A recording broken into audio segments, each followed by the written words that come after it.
You are listening to The Briefing, first broadcast on the 6th of February 2025 on Monocle Radio.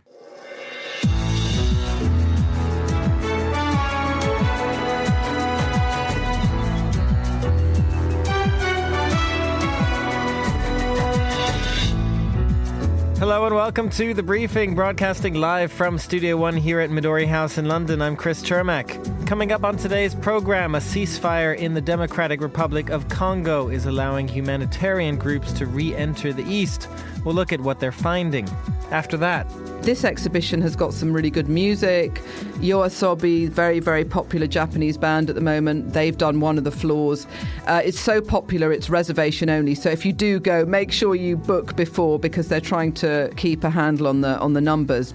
A look at the opening of Ginza Sony Park and other Japan news with Monocle's Fiona Wilson. From there to the role of the World Health Organization as another country announces its departure. We'll also take a look at Oscar scandals, China's biggest box office hit in history, and finally, it is Thursday's Global Countdown Extravaganza. Fernando Augusto Pacheco, give us your best country greeting. Hello, Chris. Today you will discover the magic of Finnish pop music. Kiitos. All of that right here on The Briefing with me, Chris Chermak.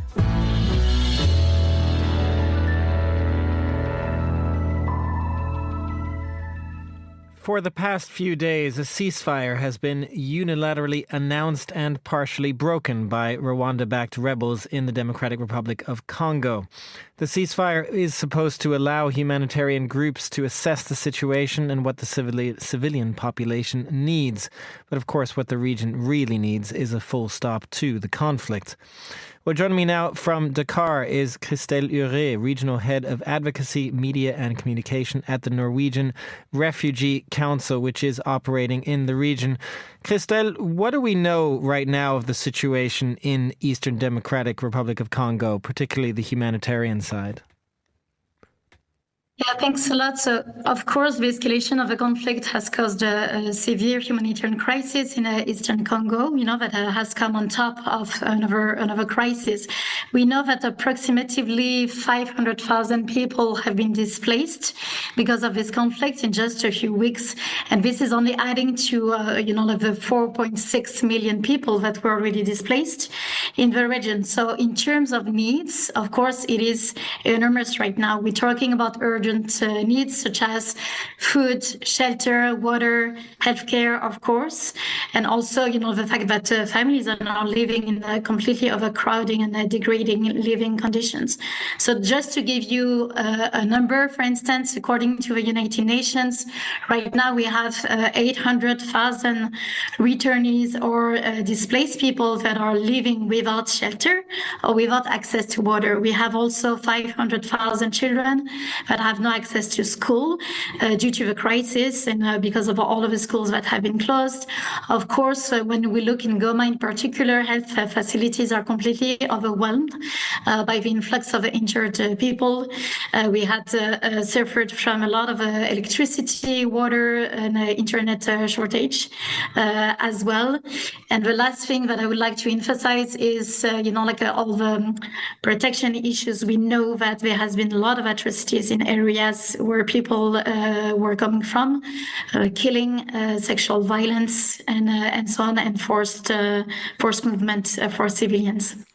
And Christelle, when you describe the needs there and the really quite desperate humanitarian situation, how much aid is now being allowed to get in? How much help are you able to provide? Is this ceasefire, although it is not entirely holding, is that helping?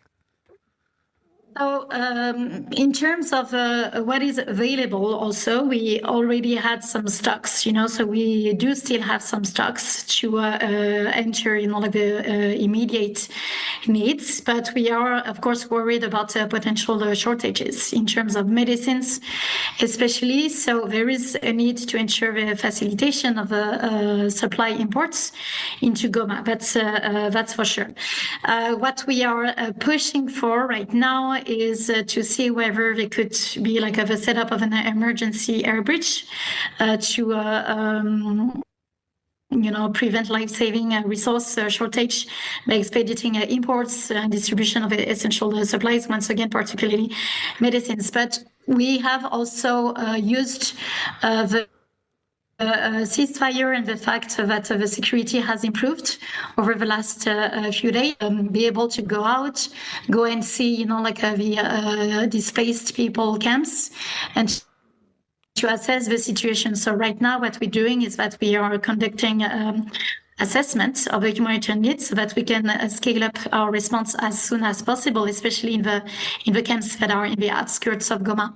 And Christelle, do I understand from what you're saying there that access to Goma and the outskirts in particular is still quite difficult? It was, of course, at the center of this fighting with the rebels who sort of took over Goma. Has that been particularly hard when you suggest things like an air bridge that's needed?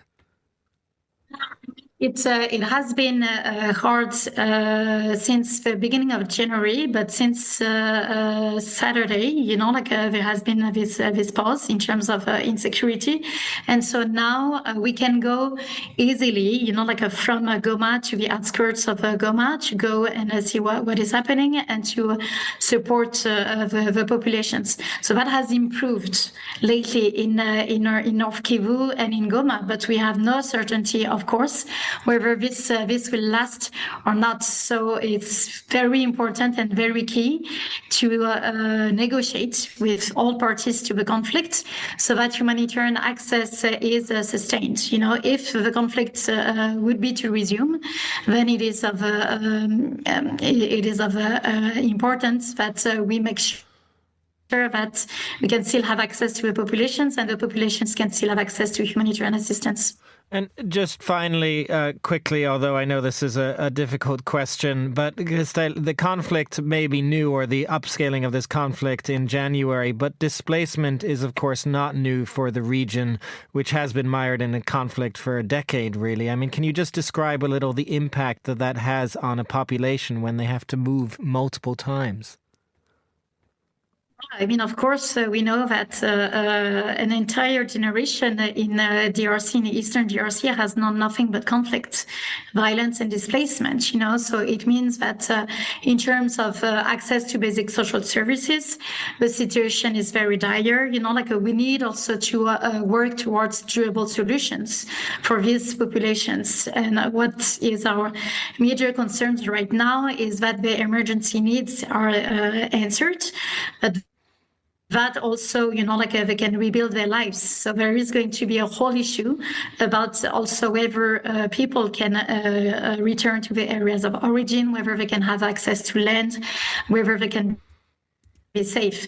But of course, one of the major concerns that we have because of the fact that it's so neglected and it has lasted for so long is the fact that there is a huge donor fatigue right now in DRC, and with U.S. funding suspension, considering that the U.S. was, funding 70% of humanitarian assistance last year in DRC. We are very worried about that. Christelle Ure of the Norwegian Refugee Council, thank you very much for joining us on the briefing. And now here's Tom Webb with the day's other news headlines. Thanks, Chris. Israel's defense minister says the army has been ordered to formulate a plan to allow Palestinians to leave Gaza. It comes a day after US President Donald Trump floated a proposal to take over the war-ravaged enclave and resettle its residents elsewhere. Trump's proposal was condemned by allies and adversaries alike, with the United Nations warning that any forced displacement of people is tantamount to ethnic cleansing. The Norwegian oil company Equinor is to halve its investments in low-carbon energy while producing more oil and gas. It is the latest in a line of fossil fuel firms to backtrack on its green promises. Norway's state oil company told investors it would cut spending on renewable energy and other low-carbon technologies from a planned $10 billion to $5 billion over the next 2 years. And South Korean authorities have announced that all airports in the country will be required to implement bird detection cameras and radar systems. The announcement is in the wake of the Jeju air disaster, which claimed 179 lives. The aircraft exploded upon impact with a concrete barrier, marking the deadliest aviation accident in South Korea's history. Those are the day's headlines. Back to you, Chris. Thanks very much, Tom. And we're going to stick with you for the moment because for a deeper look into the headlines headlines out of Japan a little earlier today. Tom Webb, you caught up with Fiona Wilson, Monocle's Tokyo bureau chief and senior Asian editor. Let's have a listen. Good morning, Fiona, from a very cold London. It's good evening, Japan, Tokyo. How is it? It's very cold here. You know what? It's actually pretty cold here. Massive disappointment at the weekend because we were promised snow, which didn't happen. It was just a bit drizzly, which is really not the same thing. But yeah, pretty chilly here. And I think it's about time too. I feel like we haven't really had a winter in Tokyo yet. So the time had come. I read Tokyo police were telling people to put plasters on their shoes in case of the snow and ice that didn't come your way. Absolutely. I mean, flights were cancelled in anticipation of this non-existent snow. But having said that, on the other side of Japan, on the Sea of Japan coast, they've had absolutely massive snowfall. So anyone who's skiing this weekend will be enjoying some amazing powder snow. Now, something that has come your way in Tokyo is the new Sony building. Please tell us about what has just opened. Well, so the Sony building has long been this landmark in the middle of Tokyo in Ginza, very expensive neighbourhood. Sony built this in the 60s. They had this building and it was legendary. It was built with 2,500 sort of basically TV screens plastered to the side of its facade, and it was really cutting edge. They decided it was time for a new generation of Sony buildings. They demolished the old one. It was a blank space for a long time. It was a pop-up park. It's been hosting loads of events, and finally the new building that they've gradually built just opened.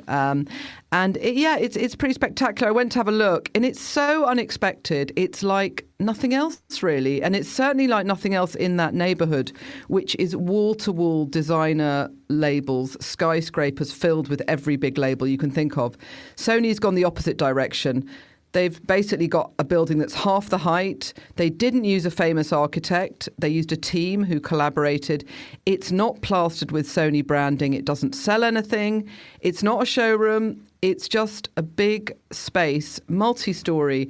And they're going to host exhibitions. They are connected often to what Sony is about, as the first exhibition is. It's about music, it's about film, technology.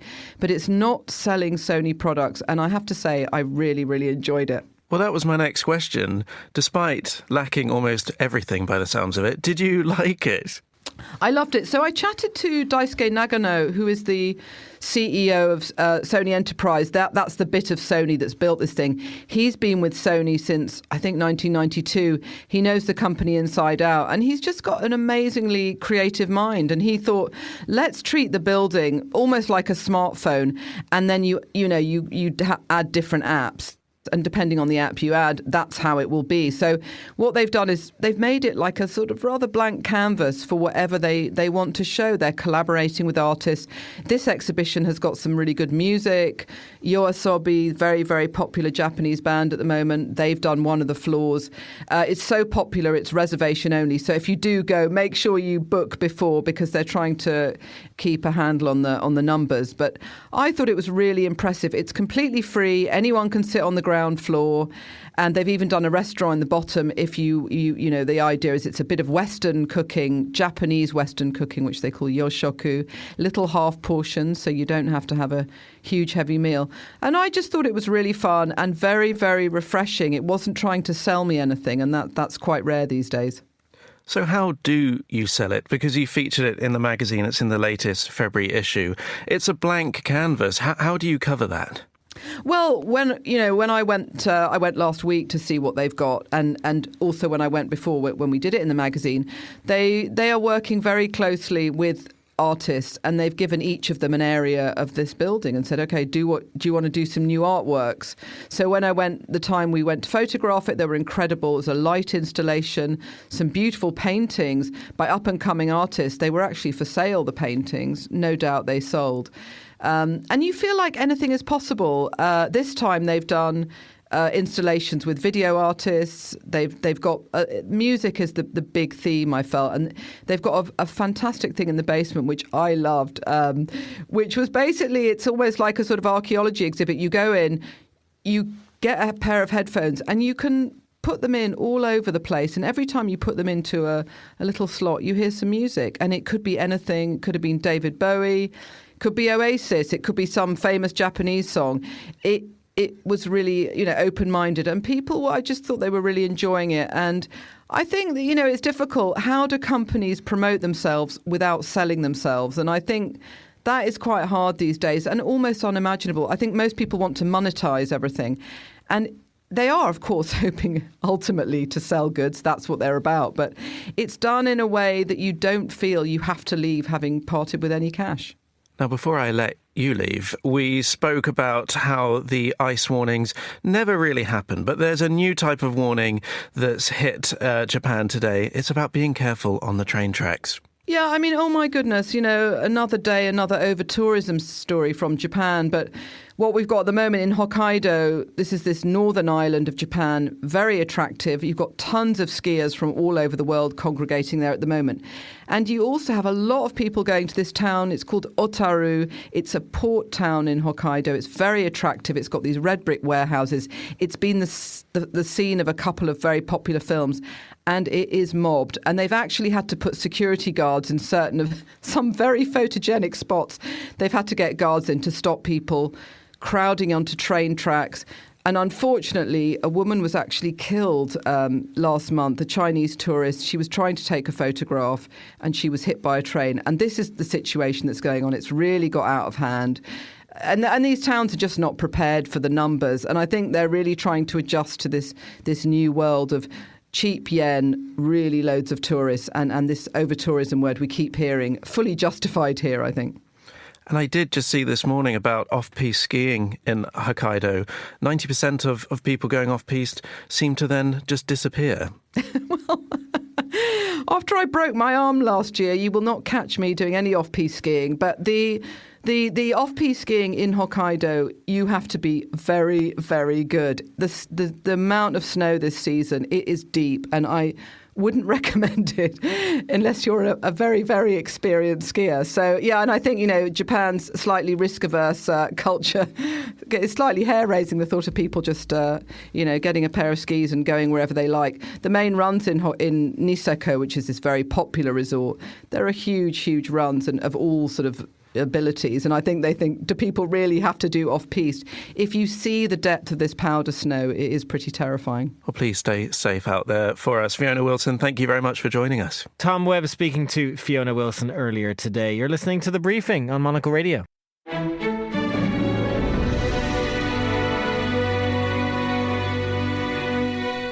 This is The Briefing. I'm Chris Chermak. With the United States announcing its exit from the World Health Organization at the start of the Trump administration, Argentina has now declared its own departure under conservative leader Javier Milei, who not quite coincidentally was at Trump's inauguration in January.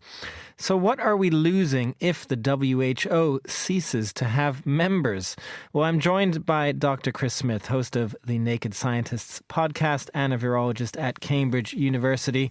Chris, great to have you back on the show. I wanted to start with a simple question. What does the World Health Organization do? Hello, Chris.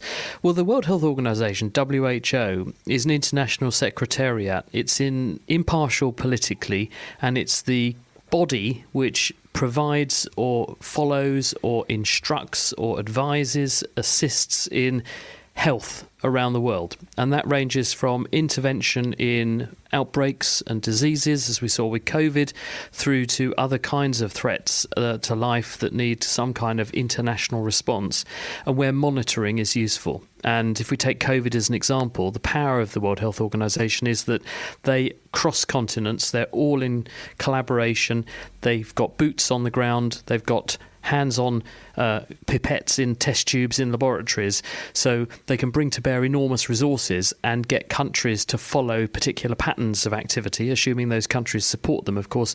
And in this way, you can hopefully achieve or solve problems that are global problems with global solutions, rather than each country trying to do its own thing. That is the aspiration. Now, Chris, Javier Milei, in his statement, did bring this back to the pandemic and quarantines that you were talking about there, a key focus for the WHO. When you look back now, how did the WHO acquit itself if we look back at the pandemic? Well, the one thing to point out here, and I'm not in any way conflicted because I'm not part of the World Health Organization, but they don't have the right to tell any country what to do. Countries can choose to follow their guidance, and they work with countries rather than telling them how they should operate. Now, that might change in future because there have been some moves afoot to try to implement new ways of working or new kind of accords and that kind of thing. But they've certainly not got the ability to tell countries what to do. What happened during COVID was a mixture of things. There were some very good things that were done very, very well. There were some things that were done much less well. There was a lot of sheep following in COVID. There was a lot of Me Too science and Me Too medicine, where one country did something and others then jumped on the bandwagon because they didn't have any better ideas. They thought, well, that must be the best show in town. We'll copy them. And so it was almost a race to who could do the most draconian thing to stop COVID. And now we're looking back on this in retrospect and saying, well, some of these measures perhaps were a bit overzealous. But I think Argentina, it's really just posturing here. The US withdrawing from the World Health Organization, that was Donald Trump's announcement right at the beginning of his presidency. He's had form in this area because he's threatened to do this or has done this in the past. And this is a big cost to the World Health Organization because the WHO is funded by a number of member states, including America. But America also brings a lot of academic and scientific credibility to the party. Argentina needs the WHO a lot more than they need Argentina. It's regarded as a fairly small fry player, and it doesn't make huge contributions other than monitoring for diseases and so on. But if they find themselves in trouble and they do need some help, they may well want the WHO to help them. Just tell me more about that finally, Chris. Just expand on that a bit, because this was one of the interesting aspects, right? The US is the big funder, but when it comes to the WHO, it's actually giving money to emerging, developing nations like Argentina. Yeah, that's right. So having a big secretariat body that is at the forefront of science and medicine and health and collaborative means that when smaller operators that wouldn't have the ability to resource a vaccine or even buy a vaccine go to the WHO, they are able to, via various measures, get their help. And if you're a small regime and you don't have the boots on the ground, you don't have the power to do that in country, having these sorts of international collaborations are very, very valuable to you. So I would argue that Argentina really needs the help of the World Health Organization in the future. And this is probably a misstep for them, but it's sort of political posturing, because people say Milei's just copying or aping Donald Trump. But he hasn't really got the clout and the resources to back it up. Whereas Donald Trump, if a crisis comes, America's a big economy, well-resourced country, they can weather that storm. But somewhere like Argentina wouldn't be able to. They wouldn't be able to bring the same resources to bear. So I think they may reevaluate this in the future. Chris Smith of the Naked Scientists podcast, thank you very much for joining us. You're listening to The Briefing on Monocle Radio.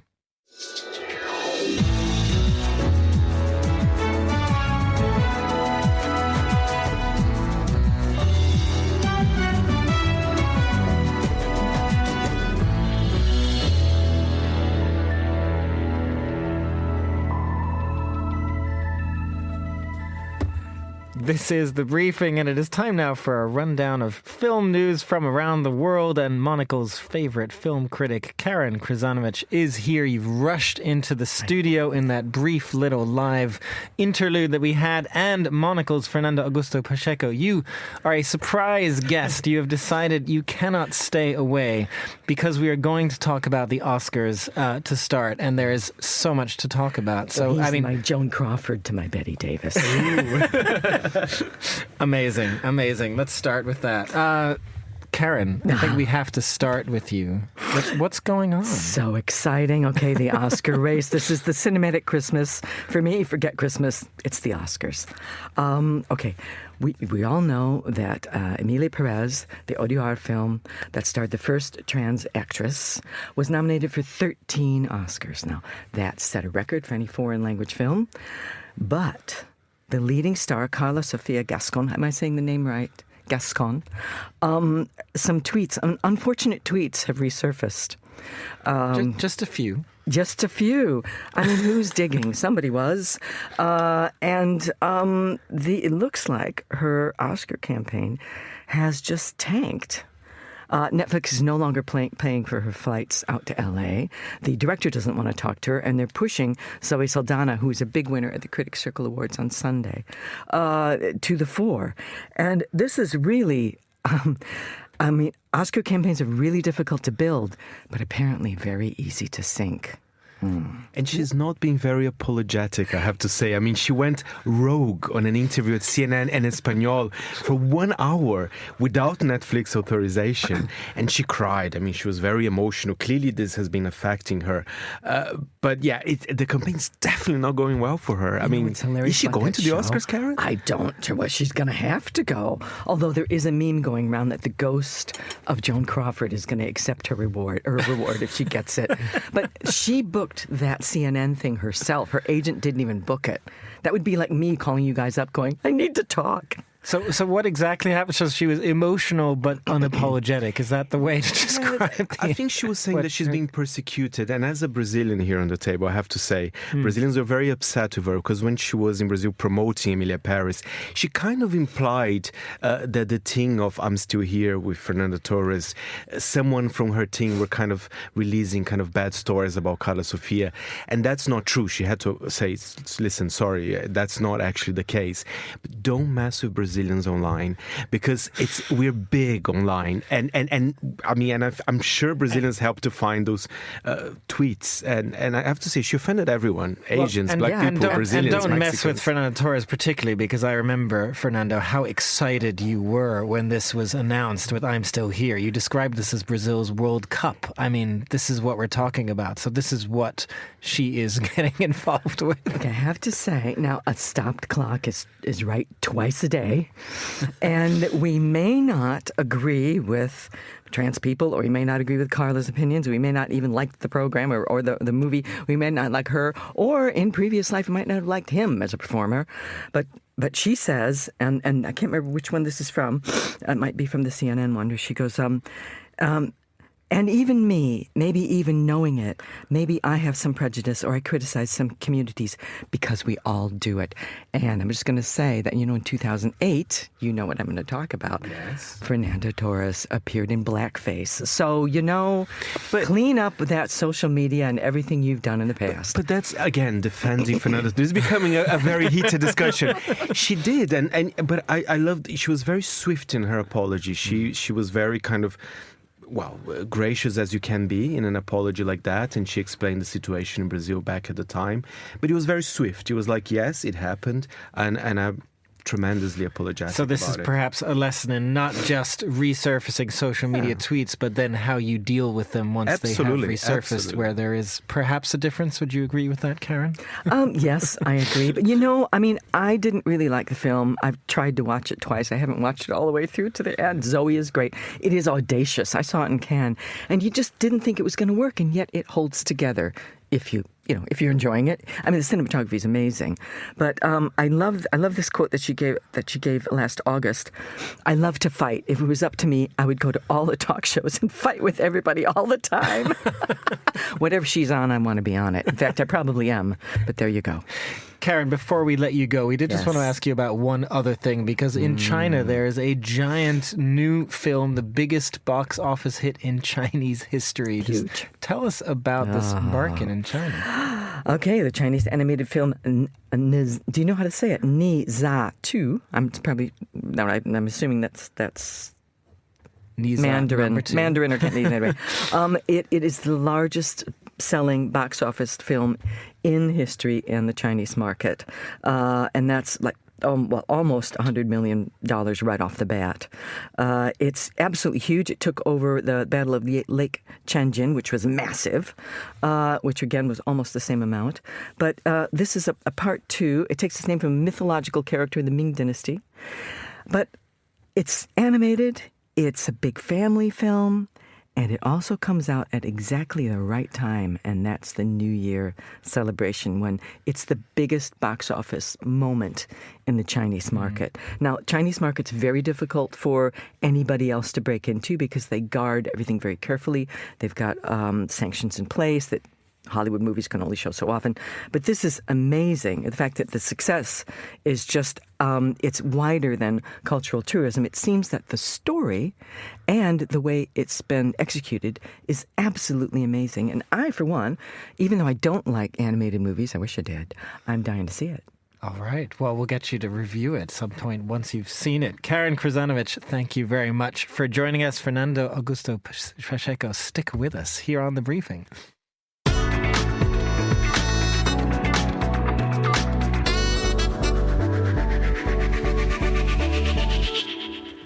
Well, that little musical interlude means only one thing. It is Thursday and the global countdown is alive and well. Monocle's senior correspondent and musical creator, Fernando Augusto Pacheco, you are still here. You just jumped in a little early. Absolutely. Oscars and Finnish music. I mean, this is the perfect briefing, right? This is the perfect briefing. Oscars and Finnish music. What was the thank you again in Finland? Kiitos. Kiitos. I didn't want to say hello because because say that at the end. Because hello is quite, simple. Just hey, know? Hey. Anyone hey. can speak but Finnish. I like hey. It's a nice... Hey's cute as well, yes. So we are heading to Finland, and you're pretty excited about some of these tracks, I know, Fernando, but maybe not number 5? Or how are we? We're going to start with number 5, and we'll get to the most exciting bits of the Finnish music. Number 5 is good. It's very kind of cotton candy. It's very pink. It's very danceable. And she's also trying to be the Finnish entry for Eurovision. I'll be talking a lot about this. There's a competition called UMK25, which is the name given to this music talent show, which most Finnish people watch. And the winner on Saturday will be heading straight to Eurovision in Basel later this year. And she is competing. I'm not sure if she's the favorite, but a lot of Finnish people... So the charts are kind of reflecting this competition. Is that fair to say? At the moment, it's like the songs have come out that want to then be the Eurovision songs in Finland. Absolutely. It's a big deal in Finland. And let's have a listen to number 5, Nelly Matula with Hitamin Hautan.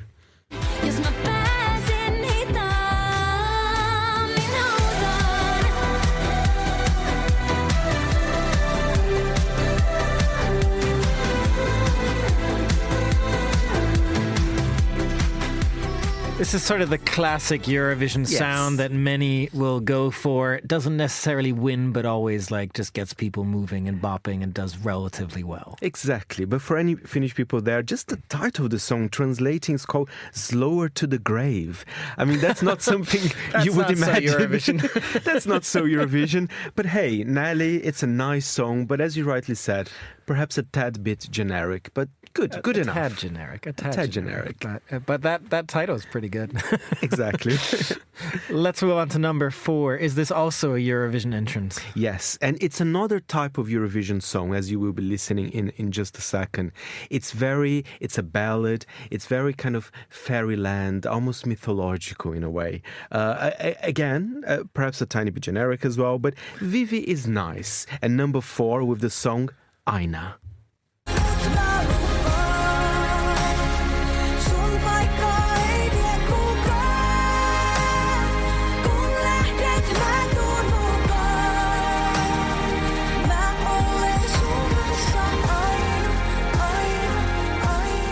This is the Eurovision ballad entrant, if you will. I can see the wind machines, various versions of that, also slightly generic. She looks like a Disney princess in the video as well. That's why it's very fairyland vibes. So yeah, a lot of actually, female singers there trying to be the main candidate for Finland at Eurovision. And it does also go to show, I think, that, people forget maybe in the UK or elsewhere how big an impact Eurovision has, that you look at a country like Finland and it is topping the charts, every song that is trying to get into Eurovision. Including number 3. Which is the one you are most excited about. Gosh, this is, you know what, Chris, when I listen to a track, I write down, words that come to my head.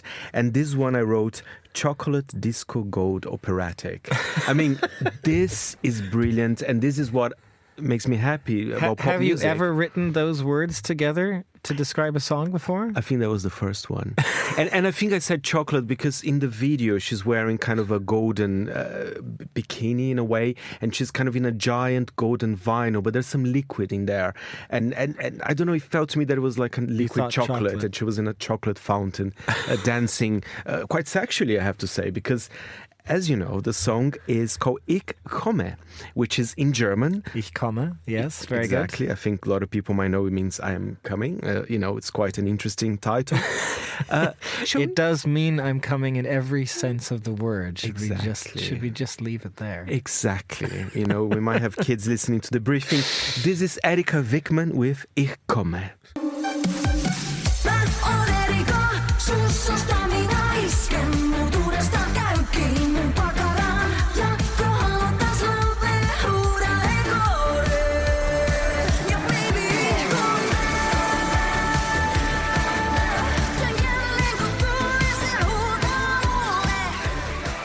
I don't know if there's ever been a Finnish-German combo entry before in terms of languages. That would be particularly unique, but it is a hopping track, I'll give you that. It's wunderbar, it's original. Which she also says at some point in the song. She really does. And I don't know, it's quite original. I like her. She's unusual. I think she's about 31 years old. She had a previous single called Cicciolina, which is this amazing kind of Hungarian iconic woman, former MP in Italy as well. And among many other things. But I think we need more Erika Wickmans in this world. That was definitely less generic. I'll give you that. From that little clip already. That was different. And I have sources, and the sources are our colleague Markus Hippie, our former colleague here. He told me that that's a favorite to win on Saturday. Erika, we'll see. We'll have to bring you back to report on this next week, Fernando.